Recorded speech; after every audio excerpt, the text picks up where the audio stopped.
got big topic to talk about. You published PS4 Pro review. That's right. Was it late last week? Or no, it was actually Monday. This Monday, dude. Monday, Yesterday, damn. yeah. Okay, maybe I just saw it come through edits or something and assumed it was going on Friday. Cool. So I want to talk about kind of like the games that you tried on it and how they look, but also obviously the actual hardware about it. Pete, I'm going to kind of lean on you because you know a lot more about this than I do. You two would probably have more interesting conversation than I would between Jimmy and I. But overall impressions first. Like I was reading your review, which is up on GameSpot. You can go read that right now. You're saying like, if you have the extra cash lying around, you have the TV to support it. That's the key thing, right? It's not going to be crazy noticeable if you're just playing on like a regular HD, like 1080 TV, right? So I would say if you have a 4K HDR TV and don't have a console and are looking to buy one, like PlayStation 4 Pro is a must buy, pretty much in my opinion. If you do have a PS4, I generally would not upgrade unless you have an HDR 4K TV and have the extra cash lying around. So what is it like? There's some things that you and Jake Decker, I believe, went to talk to Mark Cerny about how it's able to run 4K because there's like a loophole that allows it to run them it the way it does, right? It's like a shortcut. So they're calling it. So the PlayStation 4 Pro, it can do native 4K in some games. I believe The Last of Us is doing native 4K, but most games are going to be using what they call checkerboard rendering, which is a 4K rendering shortcut that looks pretty close. Not quite as good. But is less graphically demanding.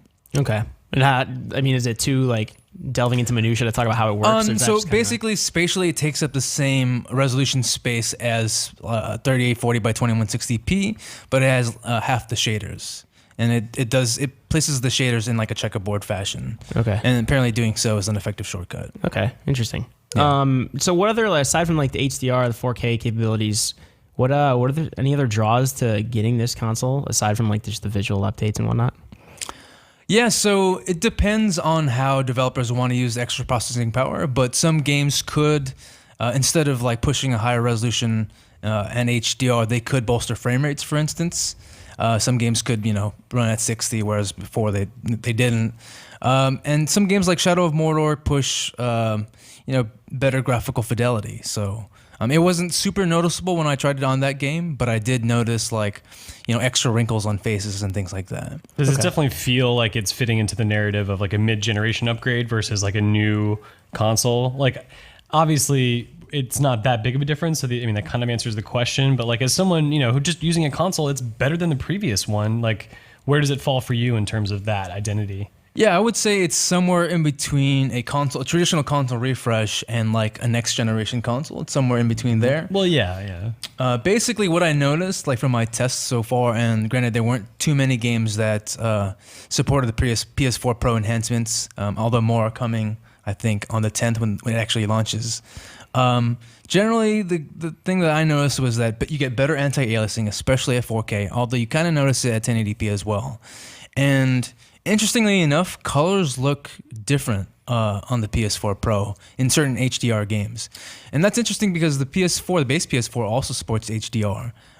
But with both consoles, running HDR, I noticed that the colors were more vibrant on the Pro still. Yeah, I was at the Sony Reveal event in New York a couple months ago, and Naughty Dog was there showing both Uncharted 4 and The Last of Us. And when they showed Uncharted 4, it was when Drake was underwater in like a reef, and it appeared to myself and someone else who was it? It was like someone else was saying that it looked like the older footage it looked worse than I remember seeing it. I just played Uncharted 4 in March, and it looked much worse when I saw it on their TV. And then they pressed a button for this build. It was just a button to switch to the PS4 Pro graphics. The colors look much more vibrant, but yeah, I just again seeing that old footage, like I have to watch our comparison videos. That like you worked on a bunch of comparison videos, right?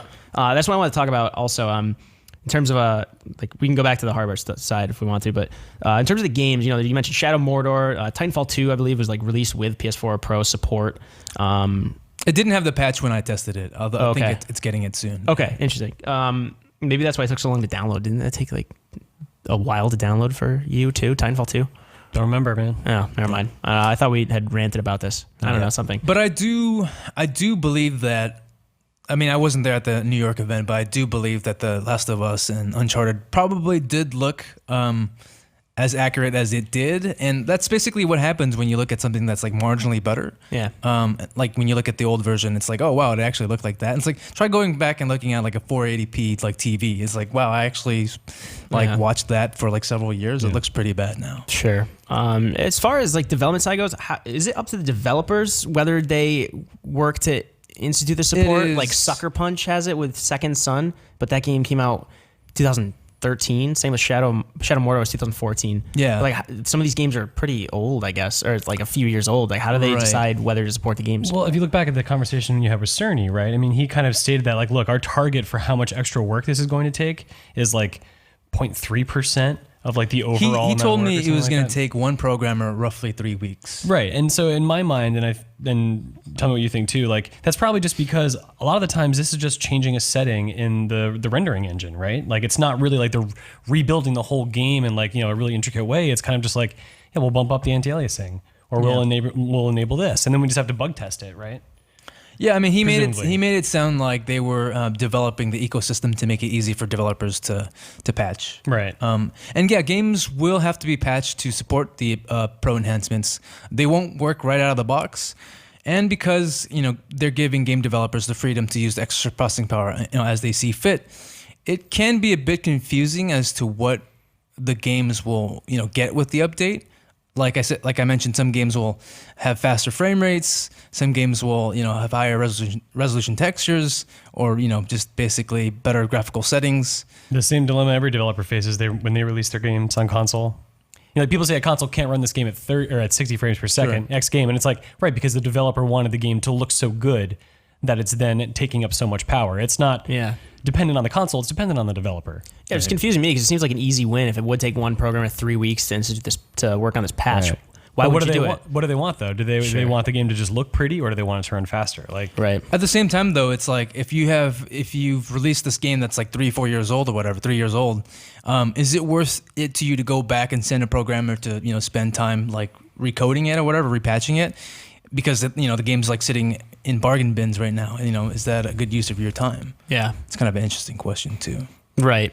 Yeah, I don't know. I mean, like again, reading your review, you said like overall, if you have a PS4, if you have the 4K HDR TV to support it, then go for it. It might be worth it, especially if you don't have a PS4. But I don't know. From what we know now I don't know how much this would be speculation, but from what we know of the Scorpio, does it seem like the Scorpio might be a bigger improvement over the Xbox One than this is over the PS4? Do we not even know enough to say yet? On paper, from what we know, which isn't that much, it seems like it. Also, Microsoft is jabbing Sony, saying it isn't like a true 4K system, whereas theirs is. Because that's just actually running like native 4K, right? That's what they're asserting so far, from what I can tell. Okay.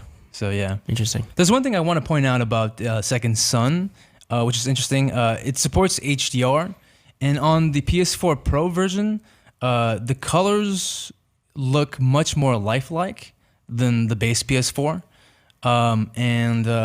but it's not always perfect either, because like the black levels look really black, which is a nice aspect of HDR.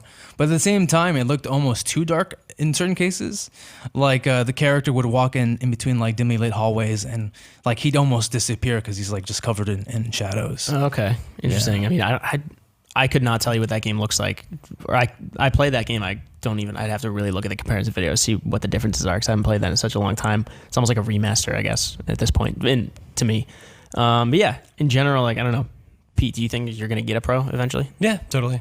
Oh, VR. Do you have a 4K TV or? Well, no, but the plan is like once I get that TV, yes, I will get that. And like me and my girlfriend have been running the same TV for years, so the time has come. And to actually have a console come out that is like going to support it, like as surprised as I am to see that, that's the impetus for me to actually start thinking about this. I mean, my end goal is to get a TV and get this.